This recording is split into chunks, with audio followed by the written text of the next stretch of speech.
Australia में diploma programme और wait sector को लेकर बड़ी अपडेट आई है। तो अगर आप ऑस्ट्रेलिया अप्लाई करना चाहते हैं, खास करके आपने कॉलेज और डिप्लोमा प्रोग्राम में इंटरेस्टेड हैं, तो ये वीडियो आपके लिए बहुत ज़्यादा इंपॉर्टेंट है। ऑस्ट्रेलिया में ऑस्ट्रेलिया इंडिपेंडेंट वोकेशनल कॉलेजेस ने एक स्टेटमेंट दिया है जिसमें उन्होंने आने वाली जो चेंजेस हैं ऑस्ट्रेलियन जो स्टडी वीज़ा में, उसके अगेंस्ट स्टेटमेंट दिया है। तो इस वीडियो में देखेंगे कि क्या है वो स्टेटमेंट, इसकी मैं डिटेल में बताऊंगा और आने वाले दिनों में इस चीज़ का क्या असर पड़ सकता है ऑस्ट्रेलिया स्टडी वीज़ा पे। तो वीडियो को एंड तक देखिएगा। उससे पहले हमारा यूट्यूब चैनल जरूर सब्सक्राइब कर लीजिएगा क्योंकि इस पर आपको ऐसी ही इन्फॉर्मेटिव वीडियोस देखने को मिलती हैं। यहाँ पे मैं आपको बता दूं, जो स्टैंडिंग कमेटी है उसने टोटल 29 रिकमेंडेशन दी थी, जिसमें 2-3 रिकमेंडेशन जो है वो सीधी वेट सेक्टर को लेकर थी। इसमें खास करके 2 रिकमेंडेशन जो उन्होंने दी थी, जिसमें सबसे पहली जो है उसमें कहा गया था कि हमें बहुत टफ साइट रखना पड़ेगा। जो भी कॉलेजेस जहाँ जो भी वेट सेक्टर है उन पे पैनी नज़र रखनी पड़ेगी, क्या उनका प्रोसेस है, कैसे वो जो है इंटरेस्टेड स्टूडेंट्स को रिक्रूट करते हैं। और दूसरा जो है हमें एक इंटीग्रिटी यूनिट बनाना पड़ेगा ताकि हम कोई भी अनलॉफुल जो है एक्टिविटी अगर होती है उसको हम रोक सकें। तो ये 2 ऐसी चीज़ें थी जिसमें पूरे स्पष्ट तौर पे उन्होंने वेट सेक्टर को हिट किया था।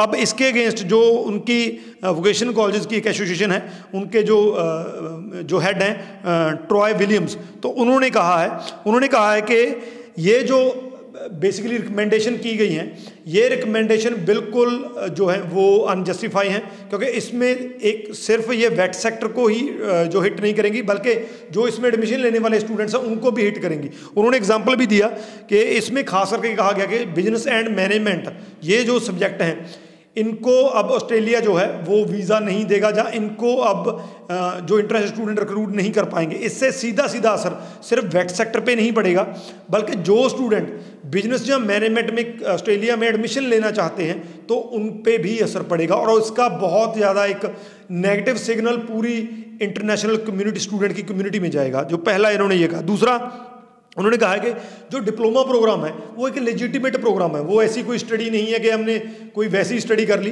तो डिप्लोमा एक लेजिटिमेट प्रोग्राम है। अगर स्टूडेंट अपनी मर्जी से कोई डिप्लोमा प्रोग्राम करना चाहता है, चाहे वो प्रोजेक्ट मैनेजमेंट में जाना चाहता है, जहाँ कोई और डिप्लोमा टेक्निकल करना चाहता है, तो ये उसकी मर्जी है। और डिप्लोमा प्रोग्राम किसी तरीके से भी जो है वो ऐसी स्टडी नहीं है, ये बिल्कुल लेजिटिमेट स्टडी है। तो इसको प्रॉपर जो है डिप्लोमा प्रोग्राम को वो अलाउ करना चाहिए कि वेट सेक्टर जो है, खास करके प्राइवेट वेट सेक्टर जो है वो इंटरनेशनल स्टूडेंट्स को रिक्रूट कर सके। इसके बाद उन्होंने कहा कि 9 आउट ऑफ 10 जो फ्यूचर जॉब्स हैं ऑस्ट्रेलिया में, वो उनकी जो रिक्वायरमेंट है वो कम से कम पोस्ट सेकेंडरी या डिप्लोमा प्रोग्राम है।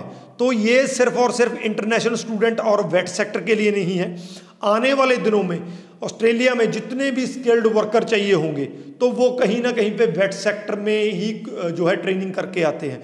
तो अगर हम वेट सेक्टर पे इस तरह की रोक लगा देंगे तो आने वाले दिनों में वो एक गैप जो है, स्किल गैप जो है वो बहुत बढ़ जाएगा और ऑस्ट्रेलिया में जो है स्किल्ड लेबर की कमी हो जाएगी, वर्कर्स की कमी हो जाएगी। उस शॉर्टेज के कारण कहीं ना कहीं पे ऑस्ट्रेलियन इकॉनमी जो है वो भी हिट कर सकती है। तो उन्होंने साफ पे जो रिकमेंडेशन की गई हैं उनको सिरे से खारिज किया है और कहा है कि जो प्राइवेट वेट सेक्टर है, ये अगर ये रिकमेंडेशंस लागू होती हैं तो वो बहुत बड़े लेवल पे जो है वो हिट्स हो सकता है। जो स्टूडेंट ऑस्ट्रेलिया में पढ़ने आना चाहते हैं, इंटरेस्टेड स्टूडेंट खास करके डिप्लोमा करना चाहते हैं, उनके लिए भी ये एक बहुत जो है बड़ी दिक्कत है। साथ के साथ मैं आपको बता दूं, इस जो कमेटी ने एक रिकमेंडेशन और दी थी कि जो इंटरनेशनल स्टूडेंट आना चाहते हैं तो उनको जो फंड्स अब ज़्यादा दिखाने पड़ेंगे। अब 24,505 ऑस्ट्रेलियन डॉलर दिखाना पड़ेगा। तो ओवरऑल इस टाइम पे जो है इन चीज़ों पे कसमकस चल रही है कि जो रिकमेंडेशन दी गई है उसमें जितने भी स्टेक होल्डर हैं, चाहे कॉलेजेस हैं, चाहे स्टूडेंट बॉडी है, चाहे उसमें गवर्नमेंट है, चाहे जो भी है, तो सारे के सारे स्टेक होल्डर अपनी अपनी बात रख रहे हैं। आने वाले दिनों में पता चलेगा कि ऑस्ट्रेलिया में जो इतने बड़े पैमाने पे स्टडी वीज़ा की चेंजेस की बात की जा रही हैं, चेंजेस मैं ना कहूँ, टफ कहूँ तो बेटर रहेगा कि स्टडी वीज़ा को और भी वो टफ कर रहे हैं, बड़ी बड़ी रिस्ट्रिक्शंस लगा रहे हैं। तो इसमें कितना हद तक जो है गवर्नमेंट जो है वो कामयाब हो पाती है। वीडियो को मैक्सिमम टू मैक्सिमम शेयर कर दीजिए, क्योंकि जो स्टूडेंट्स डरे हुए हैं ऑस्ट्रेलिया को लेकर उनके लिए थोड़ी बहुत ये कह सकते हैं, मैं ये तो नहीं कहूँगा कि इनके जो उन्होंने स्टेटमेंट दी है इससे जो है कुछ चेंज हो जाएगा, लेकिन इतना जरूर है कि स्टेक होल्डर हैं, इनके कहने से फ़र्क जरूर पड़ेगा। तो मैक्सिमम टू मैक्सिमम शेयर कर दीजिए ताकि स्टूडेंट्स को पता चल सके कि लेटेस्ट ऑस्ट्रेलिया में जो स्टडी वीज़ा चेंजेस आ रही हैं उसके रिगार्डिंग क्या अपडेट है। वीडियो के रिगार्डिंग अगर कोई क्वेश्चन है तो नीचे लिख दीजिए, आपको आंसर मिल जाएगा। राजवी चहल, थैंक यू सो मच।